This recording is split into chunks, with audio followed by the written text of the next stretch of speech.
Hello বন্ধুরা, তো আমি এসেছি খানাকুলে বোনের সঙ্গে আবার দিন করাতে। তো দেখো,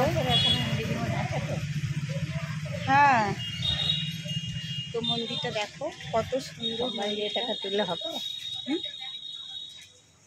দারুণ দিবে তো। মন্দিরটা, দারুণ মন্দিরটা দেখো, হেবি সুন্দর। সব ঠাকুর আছে বলো, দারুণ লাগছে দেখতে, দারুণ লাগছে মন্দিরটা।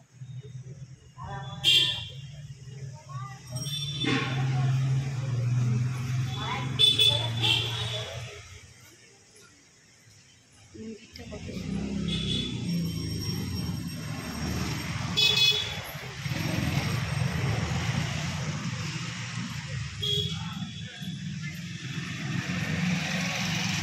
এসেছি, আমাদের হয়ে গেছে। তোমার দাদাভাইও ওখানে দাঁড়িয়ে আছে, মাকে যে মা আছে মাকে দিতে যাবে, আমার দেওয়ার বাড়িতে আছে, আবার ওকে দিয়ে আসে, এবার আমাকে নিয়ে যাবে। তো রান্না করে রেখে চলে আসছি, যে শুধু ডিমটা ভাজা করবো। তো মন্দিরটা এত সুন্দর, এখানে যদি আমাদের বাড়ি হতো সবসময় আমি এখানে বসে থাকতাম। দারুণ দেখতে মন্দির, দারুণ।